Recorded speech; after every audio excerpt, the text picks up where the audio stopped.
Bonjour à vous. Bon, j'ai vu qu'hier soir, il y avait eu plein de problèmes de connexion, qu'il y avait plein d'enfants qui n'avaient pas pu profiter de la séance. Et, euh, je trouvais que c'était chouette de pouvoir la refaire. Donc voilà, la voici. Alors, j'ai commencé par vous chanter une chanson et je vais vous apprendre le refrain.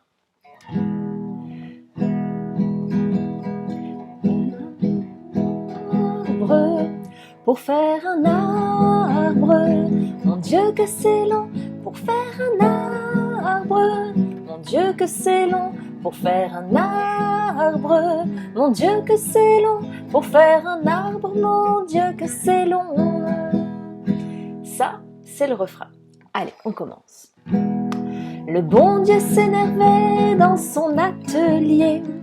Ça fait 3 ans déjà que j'ai planté cet arbre et j'ai beau l'arroser à longueur de journée, il pousse encore moins vite que ma barbe.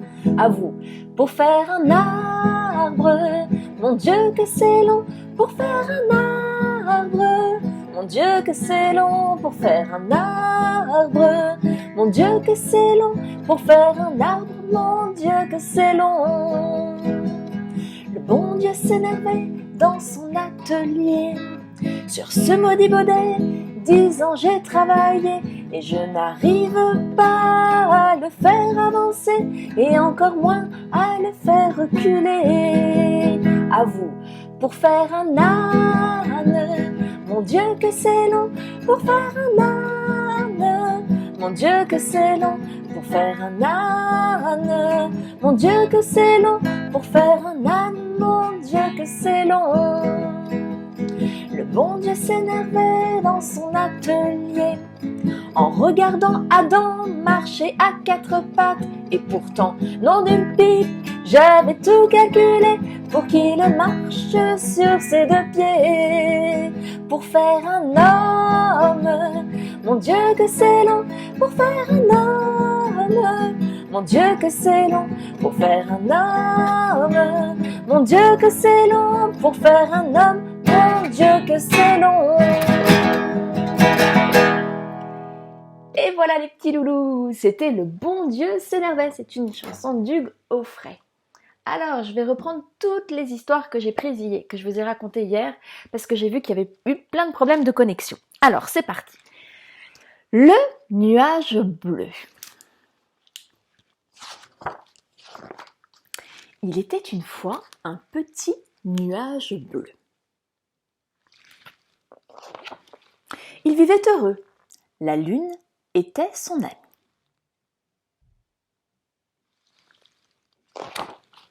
Il ne suivait jamais les troupeaux de nuages. Il allait au gré du vent, de ses envies. Il allait au gré de ses envies, pardon. Par mauvais temps, il refusait de se laisser pleuvoir. Et pendant les orages, il se moquait des autres nuages qui essayaient de le foudroyer de leurs éclairs.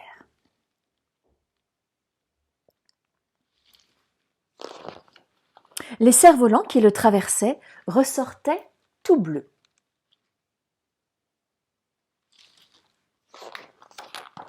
Les oiseaux aussi.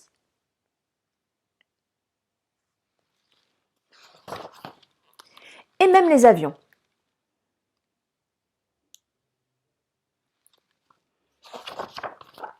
Comme il ne pleuvait pas, le nuage bleu devenait de plus en plus gros. Curieux de voir le monde, il entreprit un voyage.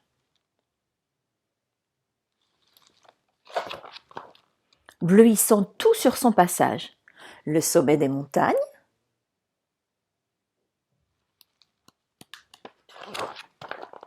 et la pointe des gratte-ciel.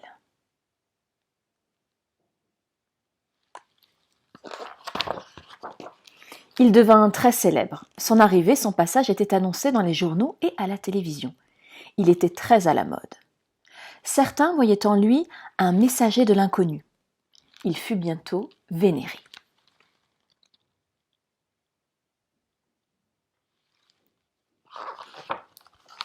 Un jour, tandis qu'il flottait paisiblement dans l'espace, il vit monter devant lui un gros nuage de fumée noire. Intrigué, il s'approcha et découvrit une ville qui brûlait.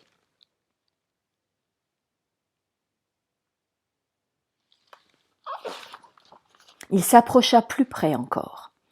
Ce n'était que carnage et pillage. Les blancs tuaient les noirs assassinaient les jaunes trucidaient les rouges et les rouges exécutaient les blancs. Ben oui, c'est comme ça que se font aussi les guerres. Horrifié par tant de violence, le nuage bleu prit une grande décision. Pour éteindre le brasier, il se laissa pleuvoir à verse. Ce fut un déluge bleu. Il se vida jusqu'à la dernière goutte et disparut. Regardez le nuage bleu qui se fait pleuvoir.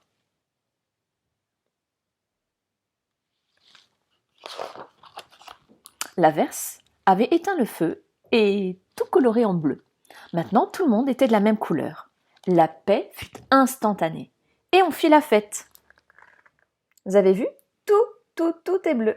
Sauf le petit monsieur sous le parapluie. Il n'a pas eu la pluie bleue. Une nouvelle ville émergea des ruines. Une ville dont les bâtiments étaient peints en bleu, en souvenir du nuage bleu qui s'était sacrifié. Elle s'appelle Nuage Bleuville. Et voilà, c'est la fin de l'histoire, le nuage bleu. On continue. Alors celui-ci, je l'ai lu, et je vous ai dit que c'était un d'une série. C'est Rosine, tête en l'air. Et donc chaque soir, je vais vous en lire un autre de la série.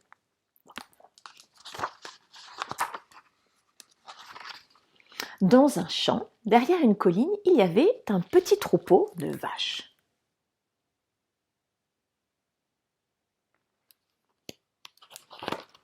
Il y avait Aglaé, à la belle robe tachetée, Marguerite avec sa robe magnifique à fleurs, Clarisse à la robe toute noire et Rosine dans sa robe blanche. Ses amis passaient leur journée à brouter, mais Rosine, elle, avait toujours le museau en l'air. Elle aimait par-dessus tout contempler les nuages. T'as vu Rosine ? Clarisse, Aglaé et Marguerite. Et à si bien regarder les nuages, Rosine les voyait se transformer. Toi aussi, ça t'arrive parfois de voir des formes dans les nuages qu'il y a dans le ciel ? Moi, ça m'arrive. Ces trois amis ne comprenaient pas sa passion. Mais que regardes-tu ainsi toute la journée, Rosine ? Vous ne voyez pas ces nuages, les drôles de formes qu'ils prennent ? Aglaé, Clarisse et Marguerite avaient beau regarder le ciel, elles n'y voyaient rien de particulier. Ah, quel bonheur ce serait de voyager là-haut, poussé par le vent, se disait Rosine. Regardez.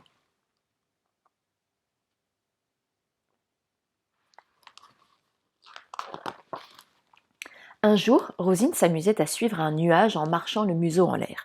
Et elle heurta violemment Aglaé. Celle-ci la disputa. « Fais donc attention, tu mets les pattes. Regarde un peu devant toi. T'as vu ?»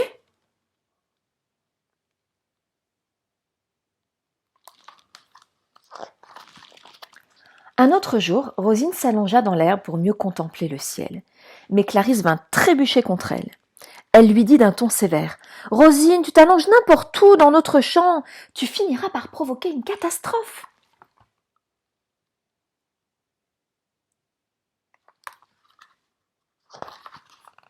Une autre fois, Rosine décida de grimper dans un arbre.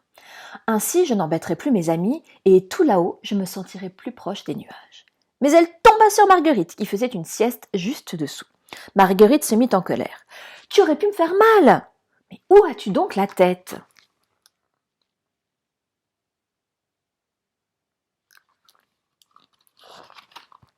Ce jour-là, les trois amis de Rosine en eurent assez.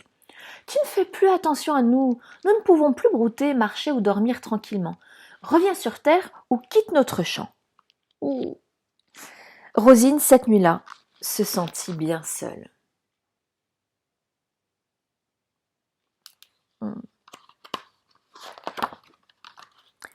Et le ciel se transforma en cauchemar.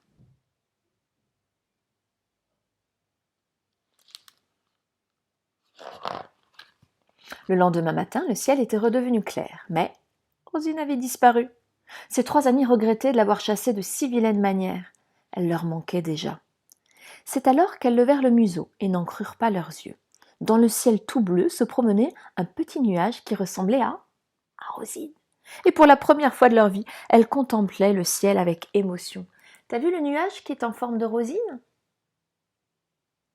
En plus, Rosine, c'est celle qui a la robe toute blanche. À ce moment-là, une voix leur dit « Mais qu'est-ce que vous avez toutes les trois à regarder le ciel ?»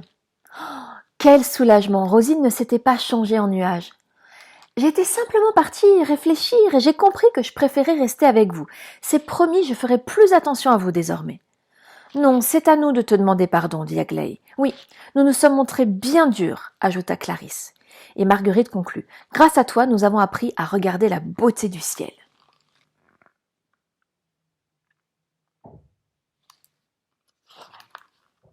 Aujourd'hui, chacune des 4 vaches, quand l'envie lui prend, lève son museau vers le ciel pour rêver. Et voilà, c'était l'histoire de Rosine tête en l'air. Ce soir, je vous en raconte une de la série Pour une autre vache. On continue? Alors, je vous ai raconté, en fait, je vous ai montré ce livre-là. C'est un livre sans parole, donc je ne vais pas le vous raconter, je vais juste vous montrer les images. Et c'est à vous d'imaginer l'histoire. Vous allez voir, il est magnifique. C'est l'univers de Suzy Lee.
Et voilà, c'est un livre magnifique.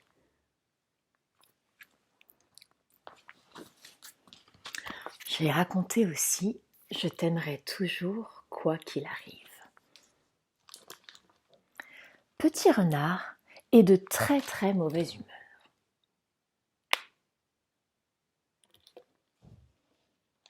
Je vais juste, pardonnez-moi, enlever quelque chose. Voilà. Il lance sa boule, bam bing, renverse les meubles. Oh, c'est vlan. Il râle, grogne, hurle, bouh. Il casse, cogne, tape et splash.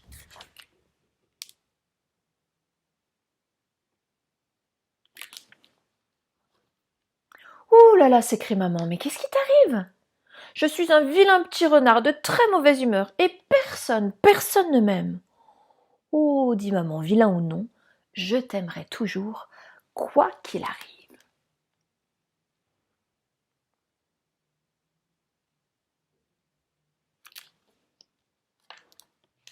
Et si j'étais un ours, m'aimerais-tu, maman? T'occuperais-tu de moi comme avant? Bien sûr, répond maman. Ours ou non, je t'aimerai toujours, quoi qu'il arrive.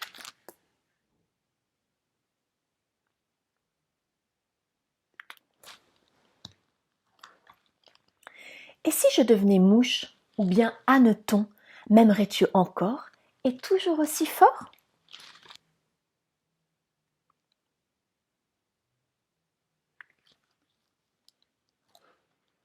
Bien sûr, répond maman. Admettons ou non, je t'aimerai toujours, quoi qu'il arrive.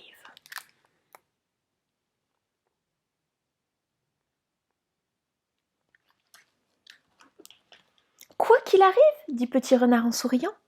Et si j'étais un crocodile?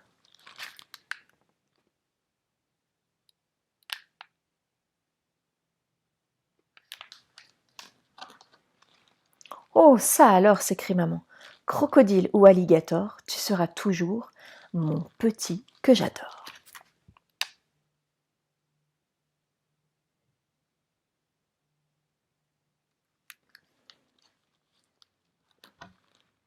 Petit Renard demande encore. Et si l'amour s'abîme, se casse ou se déchire, pourrais-tu le recoudre, le recoller, le réparer? Ouh là là, dit maman, tu m'en demandes trop. Je sais juste que je t'aimerai toujours.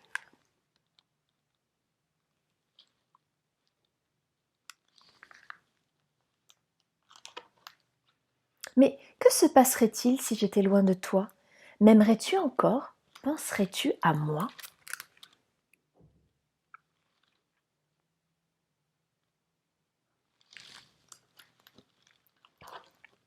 Alors maman prend Petit Renard dans ses bras. Regarde, chante-t-elle, comme les étoiles brillent. Pourtant certaines sont mortes il y a longtemps déjà, mais elles éclairent encore le ciel chaque nuit.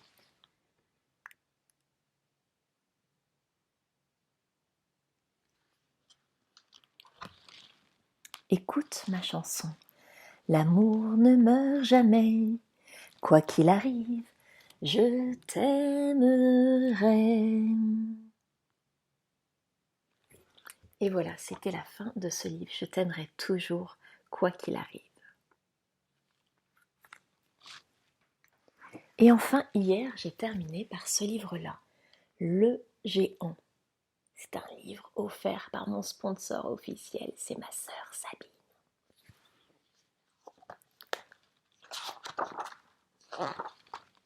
Grandpa, regarde notre fresque a bien avancé, dit Billy.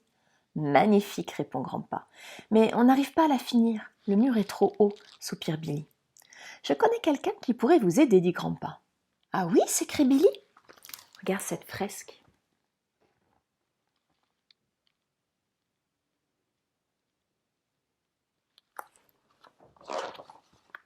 Ses mains sont aussi larges qu'une table, ses jambes sont aussi longues qu'une échelle, et ses pieds sont aussi grands qu'une barque, poursuivit Billy. Grandpa, tu m'as parlé de ton géant des milliers de fois, mais je sais très bien qu'il n'existait pas. Tu te souviens quand nous avons campé cet été? Demande Grandpa. Oui, marmonne Billy.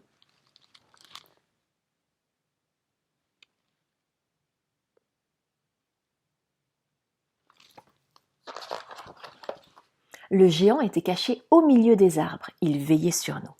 Et quand l'horloge de la ville s'est arrêtée, tu te souviens? Demande Grandpa. Oui, marmonne Billy. Est-ce que tu le vois là, le géant?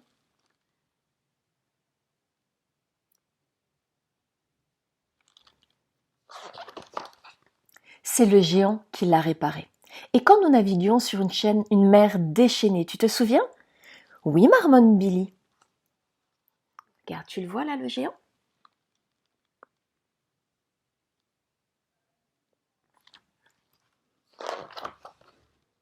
C'est le géant qui a ramené notre bateau au port. Tu le vois là, le géant aussi? Il est bien gentil, ce géant. Oui, grand-pa, marmonne Billy, c'est aussi le géant qui a sauvé le grand chêne sous la tempête, qui a aidé les voitures à traverser la rivière quand le pont s'est effondré, qui a rattrapé mon cerf-volant emporté dans le ciel et sauvé Benji qui n'osait plus descendre du toit, ajoute grand-pa. Regarde, tu vois tout ce qu'il fait le géant pour aider?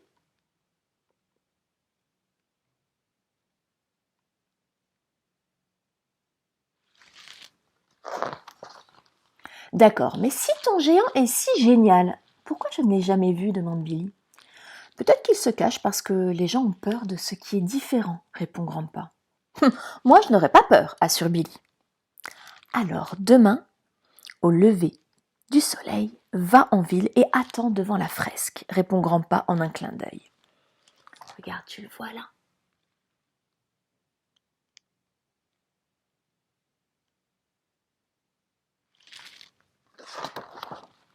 Le lendemain, dès les premiers rayons du soleil, Benji se met à aboyer. « Ok, allons prouver à Grandpa que son géant n'existe pas, dit Billy. Lorsqu'ils arrivent près de la fresque, Benji se met à grogner. « Quel trouillard, dit Billy. N'aie pas peur, il n'y a pas de... » Il n'y a pas de quoi. Géant! Le géant existe, il est immense, il est terrifiant.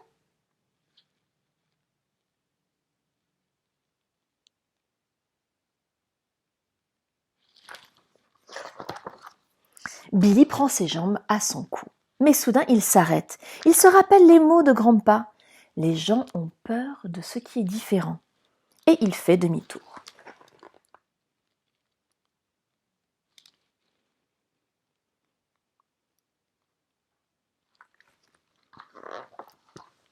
Mais le géant n'est plus là. Un peu honteux, Billy va tout raconter à Grandpa. « Je n'aurais pas dû m'enfuir, avoue-t-il tristement. »« Nous faisons tous des erreurs, le console Grandpa. Dis-moi, qu'est-ce qui te rend heureux quand tu as du chagrin ?» Billy réfléchit. Ça y est, il sait comment se faire pardonner.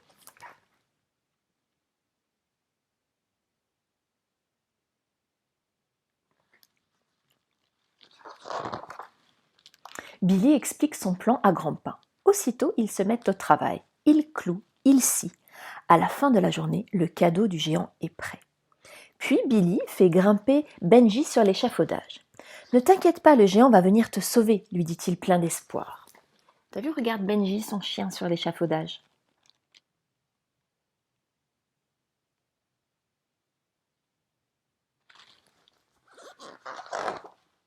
Grandpa et Billy attendent. Ils attendent jusqu'au coucher du soleil. Billy est inquiet. Peut-être que le géant en a marre des gens qui s'enfuient devant lui. Peut-être qu'il a quitté la ville à cause de moi, se dit-il. Il se sent coupable, t'as vu, il était honteux, puis il ressent de la culpabilité.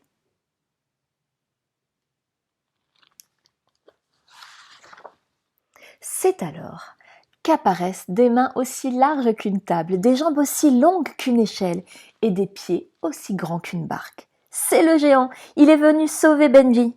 Puis il découvre son cadeau et pour la première fois, Grandpa le voit sourire.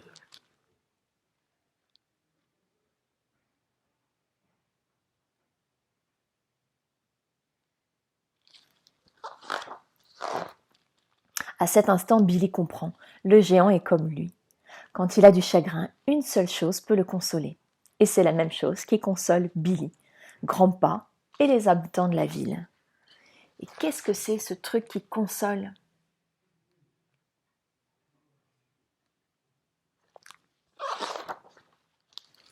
Un ami. Et voilà, c'était le merveilleux livre Le géant. Alors, vous savez quoi ? Le zèbre, la girafe et le petit colibri que j'ai reçu, on va faire une réunion tous les trois pour savoir comment on s'organise pour ce soir, pour ne plus qu'il y ait de problème de connexion. Alors, on va rentrer en réunion et puis on vous dira tout ça. D'ici là, je vous souhaite une bonne journée et dans tous les cas, on se retrouve ce soir. Ciao, ciao les petits loulous!